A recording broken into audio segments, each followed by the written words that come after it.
આ આ સંસારમાં પૃથ્વી ઉપર એક ગરીબ માન્યતાથી ધર્મ ચાલતો હતો કે સંસારમાં રહીને ધાર્મિક બની શકાય નહીં. ધર્મ કરવો છે, ઈશ્વર મેળવવો છે, હા તો સંસાર છોડવો પડે. સંસારનો ત્યાગ એટલે ઘર બાર, મા બાપ, પતિ પત્ની, બાળકો બધું છોડીને નીકળી જાઓ. આ સંન્યાસ જોઈએ. આ વર્ષોથી ચાલ્યો, પેઢીઓથી આ ચાલ્યું આવે. એક માણસ નીકળ્યો, નામે કબીર. ઇતિહાસ કેટલાય ધર્મગુરુઓને ભૂલી ગયો, ધર્મ ભૂલી જશે, પણ કબીરને નહીં ભૂલાય. કેમ કે એક નવી પરંપરા, એક નવો ખ્યાલ આપ્યો. ઈશ્વર મેળવવો છે તો જંગલોમાં, ગુફામાં, પહાડોમાં, નદી કિનારે, દરિયા કિનારે જવાની જરૂર નથી. ભાગી ના જાઓ. Don't escape from your place. Stay where you are. ત્યાં છો ત્યાં ઉભા રહો. અરે ઈશ્વરને મેળવવા માટે મા બાપ, ભાઈ બહેન, પત્ની, બાળકો બધાને મૂકી અને જવાબદારીઓથી દોડી જવું છે, ફરજ છોડી દેવી છે. ઈશ્વર કેવી રીતે મળશે? તમારી ફરજો ઈશ્વરે નક્કી કરી છે, એ નિભાવવાની છે, અને એ છોડી દેશો તો ઈશ્વર નહીં મળે. આવું કહેનારો પહેલો માણસ જન્મ્યો એ કબીર. અને એ રહ્યો ઘરમાં પત્ની સાથે, બાળકો સાથે. રોજ પોતે કાપડ વણ્યું, દિવસભર ઈશ્વરની નિષ્ઠા માથે રાખી, અને સાંજે જઈને કાપડ વેચ્યું, અને જે પૈસા આવ્યા એમાંથી ખાધું પણ ખરું, અને આંગણે આવનારા ભૂખ્યા સંતોને ખવડાવ્યું પણ. આ જીવનભર ચાલ્યું. આ કબીર. એક નવી પ્રથા.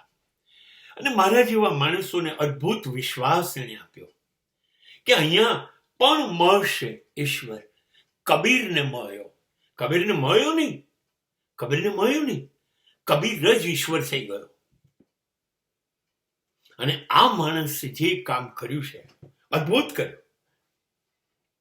મને ઘણી બધી વાતો મારે કબીરમાંથી કરવી છે. એમાંની એક વાતથી હું શરૂ કરું. કબીરે પાયો આપ્યો ગુરુને.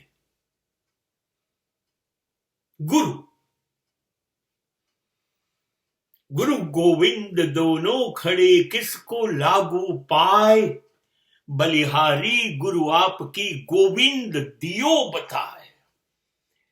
પહેલું સૂત્ર કબીર આપી દીધું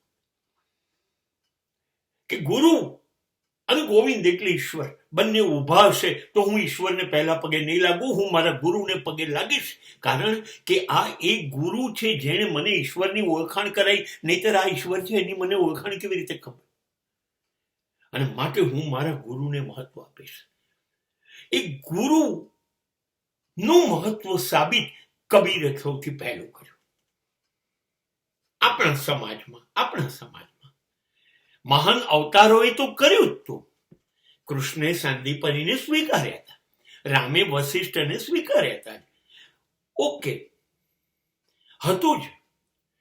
પણ કબીરે સામાન્ય જનને સમજાવ્યું કે ગુરુ, અને હું પણ એવું માનું છું કે રસ્તો એણે બતાવ્યો, એણે ઈશારો કર્યો કે આ રસ્તે જા, અને આપણને એ રસ્તા ઉપર સફળતા મળી કે આપણે એ રસ્તા ઉપર જઈને માનવમાંથી મહામાનવ અથવા જીવમાંથી શિવ બન્યા.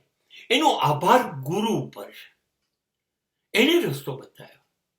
અને માટે કબીર જે કહે છે, ગુરુ સર્વશ્રેષ્ઠ. ગુરુર બ્રહ્મા ગુરુર વિષ્ણુ ગુરુર્દેવો મહેશ્વર. ગુરુ સાક્ષાત પરબ્રહ્મ.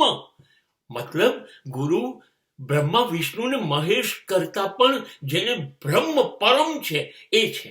અને આ જ્ઞાન કબીરે આપ્યું.